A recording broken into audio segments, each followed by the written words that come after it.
میں ایک سادی سی بات کرتا ہوں، اتنے لوگ جتنے لوگ یہاں بیٹھے ہیں اگر کسی دنیا دار کے ڈیرے پہ چلے جائیں اور اس سے کوئی چیز طلب کریں اور وہ دینے کی استطاعت رکھتا ہو تو وہ کیا خالی لٹائے گا؟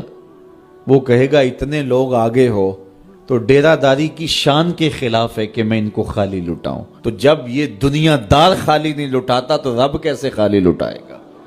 جب بندے اس کی دہلیز پہ چل کے آ جائیں تو وہ بندوں کی ضرورتوں کا کفیل ہے اور ان کے ہر درد کو جانتا ہے اور ان کی ضرورتوں کو پورا کرتا ہے۔ علماء نے کہا دعا ہر صورت قبول ہوتی ہے، یا تو یہ ہے کہ فوراً قبول ہو جاتی ہے، جو مانگا فوراً مل گیا، اور کبھی ایسا ہوتا ہے کہ فوراً نہیں ملتا، حکمت ہوتی ہے اور فوری دینا مناسب نہیں ہوتا تو اس کو فوری نہیں دیا جاتا، لیکن دعا بعد میں کچھ عرصے کے بعد اس کی ڈیمانڈ پوری کر دی جاتی ہے۔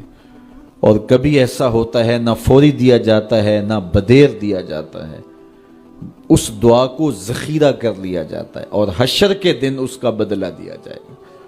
اور روایت میں آتا ہے حشر کے دن جب ان دعاؤں کا بدلہ دیا جائے گا جن کا بدلہ دنیا میں نہیں ملا تھا تو لوگ آرزو کریں کہ کاش کہ دنیا میں کوئی دعا قبول ہی نہ ہوئی ہوتی، سارے صلے آخرت میں ملتے۔ اللہ اکبر۔ کبھی ایسا ہوتا ہے جو مانگا جاتا ہے وہ نہیں دیا جاتا، اس کے بدلے میں کچھ اور چیز دے دی جاتی ہے جو اس کی ضرورت ہوتی ہے اور جو اس کے لیے مناسب ہوتی ہے۔ وہ کچھ اور مانگ رہا ہوتا ہے لیکن اللہ اپنی حکمت کے تحت اسے کچھ اور عطا کر دیتا ہے۔ بہر صورت دعا قبول ہوتی ہے اور بندوں کے اٹھے ہوئے ہاتھ اللہ پسند کرتا ہے۔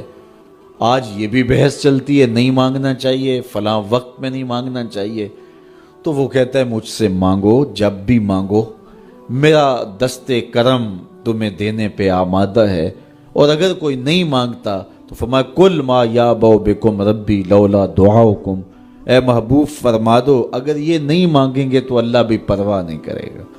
مانگنا تمہاری ضرورت ہے، اگر تم مانگتے رہو گے تمہاری جھولیاں بھرتا رہے گا، اور اگر تمہیں اسے نہیں پکارو گے تو وہ بھی تمہاری پرواہ نہیں کرے گا۔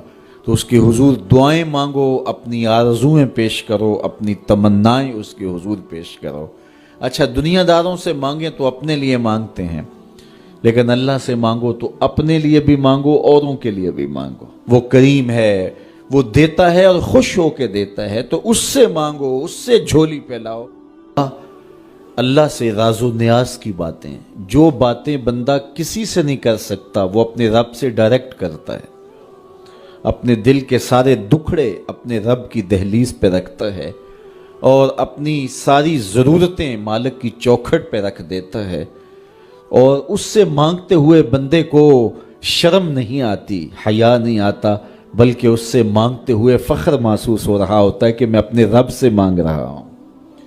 کسی اور سے مانگیں تو جھجک لگتی ہے، لیکن مالک سے مانگیں تو اپنائیت کا احساس ہوتا ہے کہ میں اس سے مانگ رہا ہوں، اس لیے کہ وہ ہمارا رب لگتا ہے، ہمارا اس سے ربط کتنا گہرا ہے۔ مسجد نبوی کا ایک کونا تھا اور ایک بندہ وہاں بیٹھ کے دعا مانگ رہا تھا۔ اس کے دعا کے لفظوں پہ غور کیجئے، اے اللہ میں تجھ سے اس لیے مانگتا ہوں کہ تو میرا اللہ ہے، تیرے علاوہ میرا ہے بھی تو کوئی نہیں۔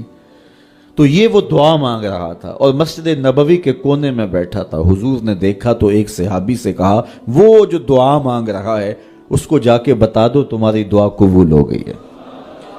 وہ مانگ اس ڈھب سے رہا ہے۔ تو یہ دعا اپنے رب سے نیاز ہے، دعا خود عبادت ہے۔ جب تمہاری ضرورتوں کا کفیل وہ ہے تو پھر اس سے نہیں مانگیں گے تو کس سے مانگیں گے؟ اور جب اس سے بندہ مانگتا ہے تو پھر وہ مانگنے والے کی لاج بھی رکھتا ہے۔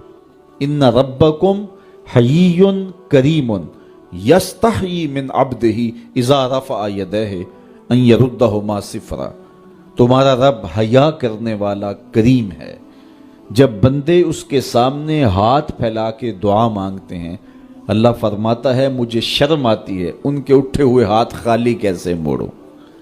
جب انہوں نے مجھ سے مانگا ہے تو میں نے بھی نہ دیا تو کون دے گا؟